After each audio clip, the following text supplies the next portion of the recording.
Bonjour à tous. Alors les considérations sanitaires l'ont emporté largement sur la semaine. Le variant Delta revient sur le devant de la scène.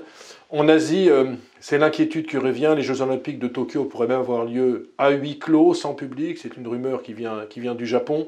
Il faut savoir notamment qu'en Asie, simplement 10% de la population est vaccinée, ce qui n'est pas le cas notamment en Europe, où c'est à peu près 50% dans la moyenne européenne. Donc le variant Delta reprend de la vigueur, ça inquiète les investisseurs qui sortent des marchés. Il faut dire qu'on a connu un premier semestre exceptionnel, 17% de hausse, notamment sur la bourse de Paris. Il est normal qu'on ait des prises de bénéfices.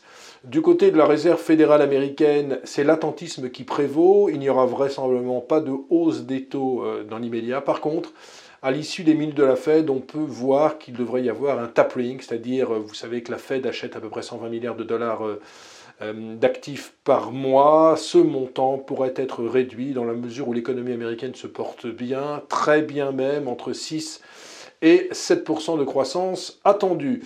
À noter que le 10 ans américain est sur des niveaux de 1,30, 1,32, prouvant, c'est ce que j'ai dit souvent, notamment chez Agora et sur les ondes de BFM Business, qu'il n'y a pas de signe réellement inflationniste aux États-Unis. Donc je le disais, retour des conditions sanitaires difficiles, retour du variant Delta, et donc les marchés sont entrés dans une phase de consolidation. Il faudra sans doute attendre la publication des résultats des entreprises qui vont commencer à partir de la semaine prochaine.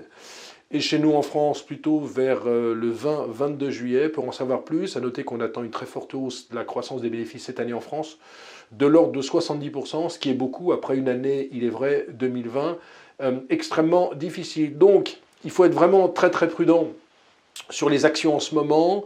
Il faut éviter de prendre trop de positions pour assister à un mouvement de consolidation tant que ça ne se calme pas sur ce fameux variant Delta. Alors c'est sûr qu'en France, les indicateurs sont encore au beau fixe, mais il y a quand même de l'inquiétude avec notamment des déclarations de Clément Beaune indiquant qu'il ne fallait pas aller en Espagne ou au Portugal. Bref, on a un peu changé de paradigme, on était confiant ces derniers mois en se disant que le virus était derrière nous. Eh bien, il revient, donc prudence. À noter, on va terminer là-dessus, que les IPO, les introductions en bourse, se poursuivent, mais il y a vraiment des fortunes diverses partout qui faisaient ses premiers pas en bourse cette semaine, a levé moins que prévu, autour de 23 millions d'euros. C'est pas mal, mais c'est pas les 25 millions attendus. Et là encore, le titre perd 2% par rapport à son cours d'introduction. On connaît ça sur de nombreuses sociétés. Believe, je vous rappelle qu'on est dans les labels musicaux, doit être en baisse de 20 à 25% par rapport à son premier cours de cotation. Aramis, on est dans les voitures d'occasion détenues par Stellantis, faisait ses premiers pas en bourse il y a environ un mois. Depuis, l'action a dû perdre une quinzaine de pourcents. Même chose, Plur Affluent Medical, Terravet. C'est compliqué sur les IPO, c'est compliqué sur les introductions en bourse, tout simplement parce que souvent, les boîtes sont survalorisées. Je le disais, une boîte comme Believe, par exemple, valait 5 fois son chiffre d'affaires à l'introduction avec une faible rentabilité.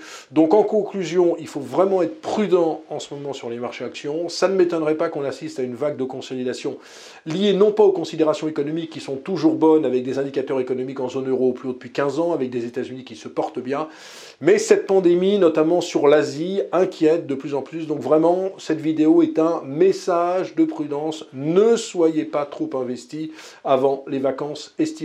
Voilà, très très bonne journée à tous.